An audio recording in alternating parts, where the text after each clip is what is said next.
اعوذ باللہ من الشیطان الرجیم بسم اللہ الرحمن الرحیم وصلی اللہ علی محمد وآلہ الطاہرین اللہم صلی علی محمد وآل محمد وعجل فرجہ ولا فرق بین ان یکون مسمى هذا الجمع مؤنثا بالمعنى كهند وهندات او بالتاء كطلحة وطلحات او بالتاء والمعنى جميعا كفاطمة وفاطمات او بالالف المكسورة كحبلى وحبليات او الممدودة كصحراء وسحروات او يكون مسماه مذكرا كأستبل واستبلات وحمام وحمامات۔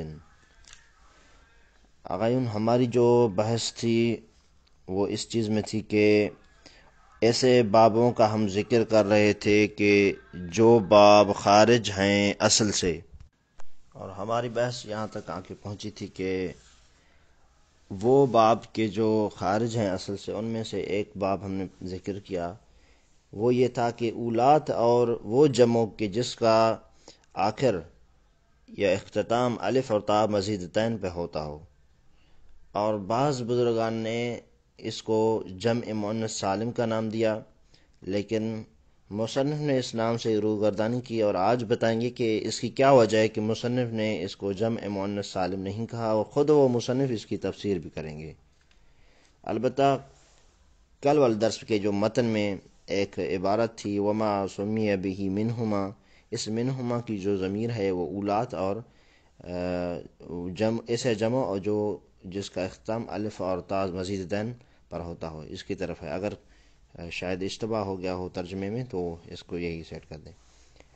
اچھا، آج ہم یہ بیان کریں گے کہ یہ جو ہم نے کہا ہے کہ ایسا جمع کہ جس کے آخر میں الف اور تا مزیدتین ہوں، تو اس کو ہم کیا کہیں گے؟ یہ خارج ہے باب اصل سے، اس کو اعراب اصلی کے بجائے اعراب فرعی دیا جائے گا، اور اعراب اصلی کی بارہا ہم تفسیر کر چکے ہیں کہ اعراب اصلی کیا ہے۔ اچھا، پھر اعراب فرعی اس کا کیا ہوگا وہ ہم نے بتایا تھا پیچھے کہ حالت اور رفعی میں اور جری میں اصلی رہے گا، فقط نسبی حالت میں تبدیل ہوگا۔ وہ کیا ہے؟ حالت نسبی میں فتح آنا چاہیے تھا لیکن یہاں جر آئے گا یا کسر آئے گا، تو اس لحاظ سے ہم نے یہ ذکر کیا کہ یہ خارج ہے اصل سے۔ تو اب ایک نئی بحث ہے، ایسا سمجھیں کہ وہ یہ جو ہم نے قانون بنایا ہے کہ جس کے آخر میں الف اور تا مزیدتین ہوں یا اولاد جیسا ہو، تو اس کے بارے میں ہم نے یہ کہا کہ اس کا یہ اعراب ہے اعراب فرعی۔ تو آج مصنف کہتے ہیں کہ آپ یہ نہ سمجھیں کہ یہ جو ہم نے اعراب بتایا ہے فقط جمع مؤنث بالمعنی کا ہے یا جمع مؤنث باللفظ کا ہے، یا ایسے سمجھیں کہ جس میں مؤنث معنوی بھی پایا جائے مؤنث لفظی بھی پایا جائے۔ نہیں، کوئی شرط نہیں، بس یہ کافی ہے کہ اس کے آخر میں ایسا جمع، یعنی ایسا جمع کہ اس جمع کے ساتھ نام رکھا جائے، چاہے وہ جمع جس کے اسم سے نام رکھا جائے، یعنی اس جو جمع ہے اس کا جو مفرد ہے یا اس سے نام رکھا جائے یا خود جمع سے نام رکھا جائے، تو دونوں صورتوں میں جب یہ شرط پوری ہو جائے کہ اس کے آخر میں الف اور تا مزیدتین آ جائیں تو اس کے لیے اعراب فرعی ہوگا، چاہے یعنی اس میں کوئی فرق نہیں، چاہے اس کے مفرد کی طرف دیکھیں تو اس کا مفرد جو ہے جمع کا جو مفرد ہے وہ مؤنث معنوی ہے یا اس کے ساتھ تا ملا ہوا ہے یعنی مؤنث لفظی ہے، یا مؤنث معنوی بھی ہے اور لفظی بھی ہے۔ جیسے مثالیں پیش کرتے ہیں، پھر اس کی تطبیق بھی کرتے ہیں۔ مؤنث معنوی مثلا ہند ہے، یہ ہند کیا ہے؟ کسی عورت کا نام ہے، تو ہم نے اس سے جب جمع بنایا ہندات بنا تو اس کو یہ اعراب دے دیا۔ اور مؤنث لفظی مثلا طلحہ ہے، طلحہ لفظ مؤنث کا ہے اگرچہ نام مرد کا بھی ہو، لیکن لفظ جو ہے مؤنث کا ہے، کیونکہ اس کے آخر میں تا ہے، یہ تا تانیث ہے۔ اور جس میں یہ دونوں چیزیں جمع ہوں کہ وہ نام بھی کسی خاتون کا ہو مثلا، اور اس میں تا تانیث بھی پائی جائے، جیسے فاطمہ ہے، یہ فاطمہ نام بھی کسی عورت کا ہے، اور کیا ہے اس میں یہ نام بھی عورت کا ہے، اور اس کے آخر میں تا بھی ہے، جسے تا تانیث کہا جاتا ہے۔ دونوں علامتیں ہیں۔ یا کہیں کہ ایک اور علامت جو بتائی جاتی ہے الف مقصورہ، اس کے آخر میں الف مقصورہ ہو، جیسے حبلہ ہے، یا الف ممدودہ ہو، جیسے سحرا ہے، یا اصلاً مؤنث ہو ہی نہ بلکہ وہ مذکر ہو، وہ لفظ مذکر ہو، اور اس مذکر کا جب جمع بنائے تو اس کے آخر میں الف اور تا مزیدتین آئیں، تو پھر اس پر بھی یہی قانون لاگو ہوگا، اور اس کا اعراب بھی اعراب فرعی ہوگا، اور وہ یہ ہوگا کہ حالت رفعی میں ضمہ، نصبی میں جر، اور جری میں بھی کسر آئے گا، یعنی نصبی اور جری دونوں میں کسر آئے گا، یہ ہوگا اعراب اس کا۔ یہ یہاں تک اس اعراب کو پڑھ لیتے ہیں۔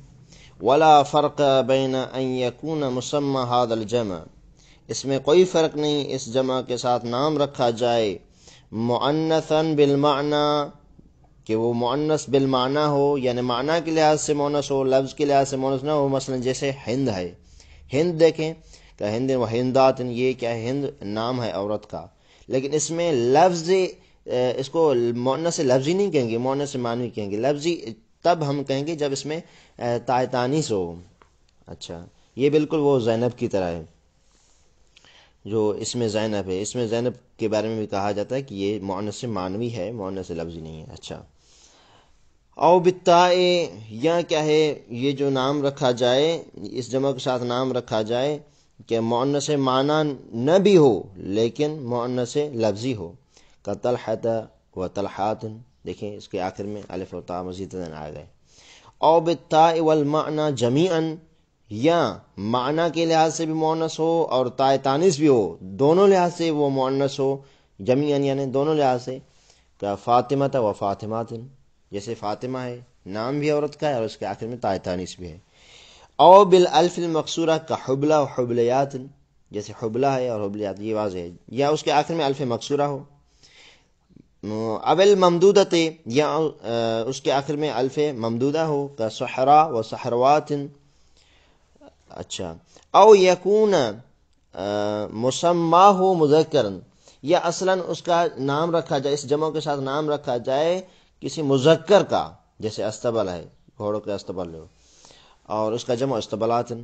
اور دوسرا حمامن و حمامات، حمام دو قسم کے ہوتے ہیں، ایک شد کے ساتھ، دوسرا بغیر شد کے۔ حمام جو شد کے ساتھ ہوتا ہے وہ نہانے کی جگہ کو کہا جاتا ہے، جہاں نہاتے ہیں وہاں اس کو حمام کہا جاتا ہے۔ دوسرا بغیر شد کے جو ہوتا ہے وہ کبوتر کو کہا جاتا ہے۔ تو یہاں پر دیکھیں ہم نے قانون بتا دیا، وہ یہ کہ جس کے آخر میں الف اور تا مزیدتین ہو اس پہ یہ اعراب ہوگا، چاہے وہ مؤنث بالمعنی ہو، مؤنث باللفظ ہو، یا دونوں اس میں شامل ہو، یا اس کے آخر میں الف مقصورہ ہو، اس کے آخر میں الف ممدودہ ہو، یا اصلاً وہ نام کسی مذکر کا ہو، ہم نے جمع بنایا تو الف اور تا مزیدتین آئے ہوں، اس میں کوئی فرق نہیں ہے۔ انشاءاللہ یہ بات واضح ہوگی۔ اب مصنف نے جو عدول کیا تھا کہ یہ اس کو جمع مؤنث کہنا، جمع مؤنث سالم کہنا درست نہیں ہے، اس بات کی طرف مصنف کی تفصیل جو ہے وہ آ رہی ہے۔ مصنف نے کہا کہ وَقَذَلِكَ، اور اسی طرح، لا فرق، کوئی فرق نہیں، بین ان یکون قد سلمت فیہ بنیت واحدہ، اور اس میں کوئی فرق نہیں ہے جب اس کے آخر میں الف اور تا مزیدتین ہو تو یہی اعراب آئے گا۔ اس میں کوئی فرق نہیں ہے کہ اس کی بنا واحد یعنی مفرد کا جو وزن ہے وہ سالم ہو یا سالم نہ ہو۔ جب یہ مصنف یہ کہا کہ سالم ہوں یا نہ ہوں تو دونوں صورتیں شامل ہوگی، کیونکہ جمع مؤنث سالم تو وہ ہوتا ہے کہ جس کا مفرد سالم ہو جمع بناتے وقت بھی، اور مصنف نے کیا کہا کہ جس کی مفرد کی ہم پرواہ نہیں کریں گے، جس کی مفرد کی، وہ جمع کی جس کی مفرد کی ہم پرواہ نہیں کریں گے کہ جمع بناتے وقت اس کا مفرد کا جو وزن ہے وہ برقرار رہتا ہے یا ٹوٹ جاتا ہے، اس کی ہم پرواہ نہیں کریں گے بالکل. ہم یہ کہیں گے کہ بس اس کے آخر میں اگر الف اور تا مزیدتین آ گئے ہیں تو یہ کیا ہے، یہ وہ جمع ہے کہ جس کو یہ اعراب فرعی حالت رفعی میں ضمہ، نصبی اور جری میں کسرہ دیا جائے گا. بات ختم. تو مصنف کہتے ہیں کہ میں نے جو یہ فیصلہ کیا ہے، خود تفصیل بھی کریں گے، میں نے جو فیصلہ کیا ہے کہ جمع مؤنث اس کو سالم اس لیے نہیں کہہ رہا کہ جمع مؤنث سالم کا کیا مطلب ہے کہ اس کے واحد کی یا مفرد کی بنا یا وزن وہ باقی رہے. حالانکہ ہم ایسے کئی وزن دیکھتے ہیں کہ جن کے آخر میں الف و تا مزیدتین ہیں لیکن اس کے مفرد کا جو وزن ہے وہ ٹوٹ جاتا ہے. جب مفرد کا وزن ٹوٹ جاتا ہے تو پھر ہم کیسے کہیں گے کہ یہ جمع مؤنث سالم ہے؟ ایک بات. دوسری بات کہ یہ الف اور تا مزیدتین کا آنا یہ جمع مؤنث سالم کے ساتھ خاص نہیں ہے. کئی ایسے مفرد ہیں کہ جو مذکر ہیں اور اس سے جمع بنائے تو الف اور تا زائدہ اس کے آخر میں آ جاتا ہے، تو لہٰذا میں نے اس کو عام کر دیا. جب یہ میں نے کہا کہ ایسا جمع کہ جس کے آخر میں الف اور تا مزیدتین ہوں، تو یہ میرا کہنا عام کر دیتا ہے ان نحویوں کی بنسبت کہ جو اس کو جمع مؤنث سالم کے ساتھ خاص کر دیتے ہیں. کیونکہ میرا جو قانون ہے وہ اس لیے عام ہے کہ میرے قانون میں جمع مؤنث سالم بھی شامل ہے، جمع مؤنث غیر سالم بھی شامل ہے، حتیٰ جمع مذکر بھی اس میں شامل ہے جس کے آخر میں الف اور تا مزیدتین ہو. تو لہٰذا میرا جو کہنا ہے وہ زیادہ بہتر ہے، زیادہ عام ہے ان نحویوں کی بنسبت کہ جو اس کو خاص کرتے ہیں جمع مؤنث سالم کے ساتھ. اچھا. وَكَذَلِكَ لَا فَرْقَ بَيْنَ أَن يَكُونَ قَدْ سَلِمَتْ فِيهِ بِنِيَّةُ وَاحِدِهِ، اس طرح کوئی فرق نہیں ہے کہ بین ان یکون قد سلمت فیہ بنیۃ واحدہ، کہ اس کی بنائے واحد یا کہیں مفرد کا جو وزن ہے سالم ہو، جیسے کہ ضخمۃ و ضخمات. دیکھیں ضخمۃ و ضخمات، اس میں دیکھیں بنائے واحد سالم ہے.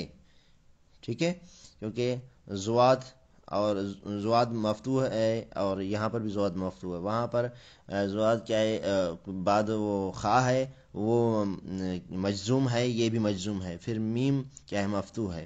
تو اس طرح اس کا کیا ہے سالم ہے. آؤ یہ تو بنا سالم کی جو مثال تھی، یعنی اس کے واحد کی بنا یا واحد کا جو وزن سالم ہے اس کی مثال تھی.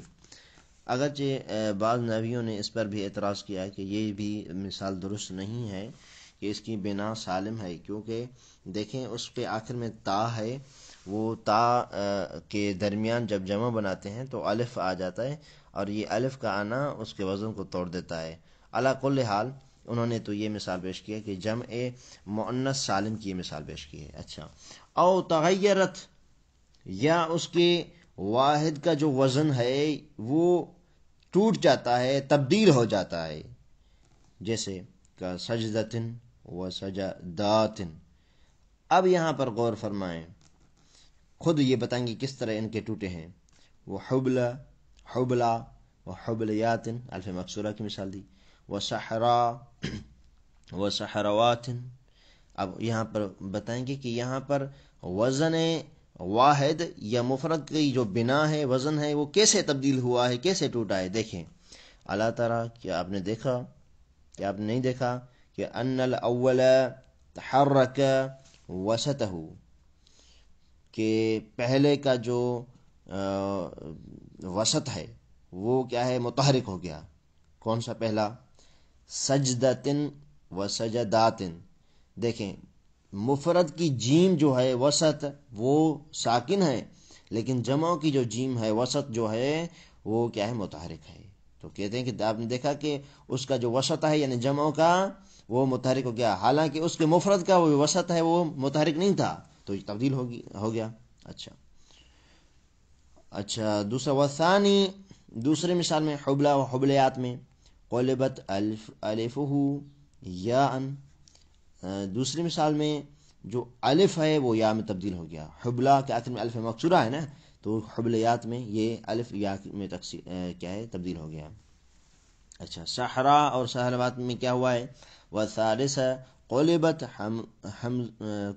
حمزتہ واون، اس میں واو میں تبدیل ہو گیا ہے صحرا کا جو حمزہ ہے. صحرا یہ دیکھیں حمزہ ہے اس میں، صحروات میں حمزہ ہے ہی نہیں، تو یہ جو واو ہے یہ حمزے سے واو بنا ہے. تو اب مصنف کہہ رہے ہیں کہ لذا ہم نے اس بنیاد پر، لذا عدل تو میں نے عدول کیا ان قول اکثرہم، اکثر نحوین کے قول سے میں نے عدول کیا. اس کی جو وجہ ہے وہ یہی ہے. کیا وجہ ہے؟ وہ یہ کہ جب وہ مؤنث سالم کے ساتھ خاص کریں گے تو یہ ساری چیزیں باہر ہو جائیں گی اور جو کہ زیادہ ہیں. اور ہم نے عدول اس لیے کیا، عدول کرنے کا فائدہ ہوا کہ جمع مؤنث بھی شامل ہوا، جمع مؤنث سالم، اور جمع مؤنث غیر سالم بھی شامل ہوا، اور اس کے علاوہ نیچے بتائیں گے کہ جمع مذکر بھی شامل ہو گیا جس کے آخر میں الف اور تا مزید ہو. الا ان قلت، یہاں تک کہ میں نے کہا کہ الجمع بالالف والتا، میں نے کیا کہا تھا؟ یہ کہا نا کہ لذا عدلت عن قول اکثرہم، میں نے عدول کیا اکثر نحوین کے قول سے، وہ کہتے تھے کہ یہ جمع مؤنث سالم ہے. میں نے عدول کیا تو میں نے کیا کہا؟ اکثر نحوین نے کیا کہا تھا؟ جمع المؤنث السالمی، انہوں نے یہ کہا تھا. اور یہ عدول کر کے کیا کہتا ہے؟ الا ان قلت، یہاں تک کہ میں نے یہ کہا کہ الجمع بالالف والتا، وہ جمع مؤنث سالم کہہ رہے تھے اور میں کہہ رہا ہوں کہ ایسا جمع کہ جو الف اور تائے مزیدتین پر ختم ہو. تو فائدہ ہوا کہ نقصان ہوا؟ کہتے ہیں کہ فائدہ ہوا. وہ کیا؟ لِأَعُمَّ جمع المؤنث السالم، مؤنث سالمہ، کہتے ہیں کہ جمع مؤنث سالم سے یہ میرا الف و تا مزیدتین والا جمع کیا ہے؟ عام ہو گیا. وجمع المذکر، اور جمع مذکر کو بھی شامل ہو گیا، اس سے بھی عام ہو گیا. وما سلم فیہ المفرد وما تغیر، اور ایک اور فائدہ کہ جس میں مفرد کی جو بنا ہے یا مفرد کا جو وزن ہے سالم ہو یا تبدیل ہو جائے اور ٹوٹ جائے، دونوں صورتوں میں اس کو فائدہ ہی فائدہ ہوا. اچھا، یہ یہاں تک بات ختم کی، اور اس کے بعد ایک اور بات کرنے جا رہے ہیں کہ ہم نے کیا کہا کہ جس کے آخر میں الف اور تا مزیدتین ہو، یہ کہا تھا نا ایسا جمع کہ جس کے آخر میں الف و تا مزیدتین ہو. تو کہتے ہیں کہ یہ ہم نے جو قید لگائی ہے میں نے کہ الف اور تا مزیدتین ہو، اس سے کوئی فائدہ ہوا ہے یا فائدہ نہیں ہوا ہے؟ کہتے ہیں بالکل فائدہ ہوا اس میں. وَقَيَّدْتُ الْأَلِفَ وَالتَّاءَ بِالزِّيَادَةِ، میں نے قید کیا، میں نے مختص کیا الف اور تا کو زیادہ کے ساتھ.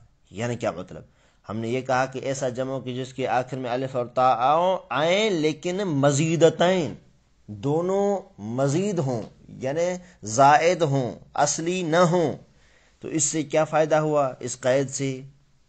لیخرج نحو بیت و ابیات و میت و اموات، تاکہ اس سے خارج ہو جائیں اس جیسے مثال بیت اور ابیات، میتن اور اموات. یہ کیوں خارج ہوں گے؟ کہتے ہیں کہ دیکھیں ابیات جو جمع ہے بیت کی، اس کے آخر میں الف اور تا ہیں کہ نہیں ہیں؟ ہیں، بالکل ہیں.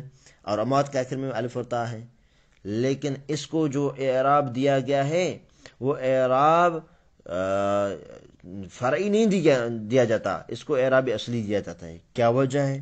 کہتے ہیں اس لیے کہ اس کا جو الف اور تا آخر میں آتا ہے جمع کا، وہ ان کا اپنا اصلی ہے، ان کا اپنا اصلی ہے. تو جب ان کا اصلی ہو، زائد نہ ہو، تو کہتے ہیں اس صورت میں اس پر یہ اعراب نہیں آئے گا. اچھا، فَإِنَّ التَّاءَ فِيهِمَا اصلیتٌ، ان دونوں میں، کس میں؟ ابیات اور اموات. فقط تا کی بات کر رہے ہیں، الف کی نہیں، الف کے آگے دوسری مثال میں کریں گے. ان دونوں میں ابیات اور اموات میں جو تا ہے یہ تا اصلی ہے اس کی. دیکھیں بیت اس کے مفرد میں دیکھیں تو تا ہے کہ نہیں ہے؟ ہے، بالکل ہے. اور میت میں بھی تا ہے. فَيُنْصَبَانِ بِالْفَتْحَةِ عَلَى الْأَصْلِ، تو ہم حالت نصبی میں اس کو فتح دیں گے اصل کی بنا پر، جیسے اصل ہے کہ حالت نصبی میں فتح آتا ہے. تقول آپ کہیں سکنت ابیاتن وحضرت امواتا، میں گھروں میں رہا اور جنازوں میں حاضر ہوا یا شرکت کی، یا بہت سارے جنازوں میں شرکت کی، جو بھی کہیں. تو یہاں شاید مثال دیکھیں سکن تو فعل بفاعل، ابیاتن اس کے لیے مفعول ہے اور مفعول منصوب ہوتا ہے، یہاں پر بالکل یہ بھی منصوب ہے حالت نصبی میں فتحہ. حضرت امواتن میں دیکھیں یہ امواتن میں منصوب ہوا ہے، حضرت کے لیے مفعول ہے. تو دونوں صورتوں میں دیکھیں ابیات و اموات کیا ہے، نصب کو قبول کرتے ہیں، حالت نصبی میں فتح کو قبول کرتے ہیں. حالانکہ حالت نصبی میں اگر یہ الف و تا والا اس پر قاعدہ ہو تو جر آنا چاہیے تھا، لیکن چونکہ اس کا جو تا ہے وہ اصلی ہے اس پر، اس لیے قاعدہ یہ فٹ نہیں ہوگا. یہ یہاں تک ہے. پھر قرآن کی آیت پیش کر رہے ہیں کہ دیکھیں ہم جو بات کر رہے ہیں ویسے نہیں کر رہے. قرآن کی آیت بھی اسی طرح ہے کہ قال اللہ تعالیٰ، اللہ سبحانہ تعالیٰ کا ارشاد ہے کہ وَكُنْتُ أَمْوَاتًا فَأَحْيَاكُمْ، آپ مردے تھے ہم نے آپ کو زندہ کیا. تو کنتم امواتن، یہ امواتن کنتم کے لیے کیا ہے، اس کا اعراب اس طرح کہ کان فعل ناقص مبنی علی السکون ہے، تا جو ضمیر متصل ہے مبنی علی الضم محل رفع میں، اور اس کا اسم ہے، اور میم جو ہے اس کی علامت جمع ہے. امواتن اس کے لیے خبر واقع ہوا ہے جو کہ منصوب ہے. اچھا اس کی علامت نصب کیا ہے کہ اس پر فتح ظاہر ہے. اچھا وَكَذَلِكَ نَحْوُ قُضَاةٌ وَغُزَاةٌ، اس طرح یہ بھی خارج ہیں قضات اور غزات. اس کے آخر میں الف اور تا ہیں، لیکن ہم کہیں گے کہ اس کو ان دونوں کو قضات اور غزات کو یہ اعراب فرعی نہیں ملے گا بلکہ اعراب اصلی ملے گا. کیوں بھائی؟ فَإِنَّ التَّاءَ فِيهِمَا وَإِنْ كَانَ زَائِدَةً، اگرچہ ان میں دیکھیں تو ان میں جو تا ہے دونوں میں زائدہ ہے. الا ان الالف فیہما اصلیۃ، مگر ان کے ان میں جو الف ہے وہ کیا ہے، الف اصلی ہے.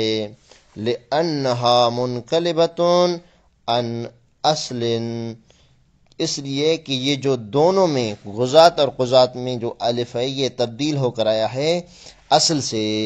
یعنی خود بتا رہے ہیں کہ یہ قضات اور غزات اصل میں اس طرح تھے، یہ کذیتن و غزوتن، تو یا اور واو سے یہ الف تبدیل ہوا ہے، اور وہ یا اور واو اصلی تھے زائدہ نہیں تھے. جو اصلی سے تبدیل ہو کر آئے وہ بھی اصلی ہی ہوتا ہے، اس لیے یہ اصلی ہے اور اس پر اعراب فرعی نہیں گا. الا تری ان الاصل قضیتن و غزوتن، کیا آپ نے نہیں دیکھا کہ یہ جو قضات اور غزات یہ کیا ہے، قضیتن اور غزوتن سے بنے ہیں، ان کے اصل یہی ہے. لأنہما من قضیت و غزوت، کیونکہ یہ دونوں کس سے ہیں، قضیت اور غزوت سے ہیں. اچھا بات واضح انشاءاللہ. فلما تحرکت الواو والیاء وانفتح ما قبلهما قلبت الفین، کہتے کہ جب متحرک ہوا کیا، واو اور یا، کیا ہوا، واو اور یا متحرک ہوئے اور ان کا جو ماقبل تھا وہ مفتوح تھا، تو ان دونوں کو یعنی دیکھیں قضیتن اور غزوتن پر نظر کریں تو ان کا واو اور یا، یعنی دیکھیں قضیتن میں یا اور غزوتن میں واو، یہ کیا ہے، دونوں مفتوح ہیں اور ان کا ماقبل بھی مفتوح ہے.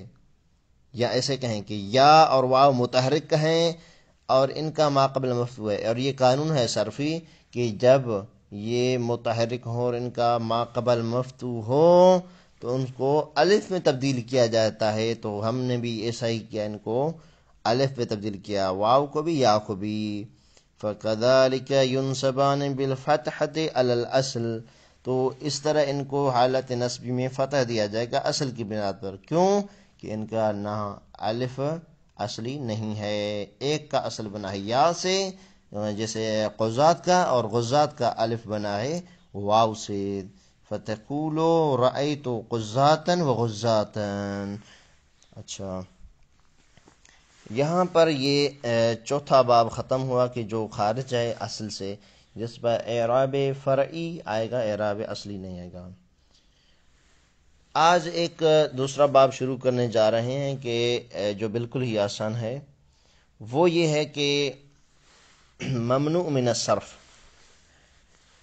یعنی کچھ ایسے اسباب ہیں کہ جو صرف سے اس اسم کو روکتے ہیں، اس کی گردان نہیں ہو سکتی۔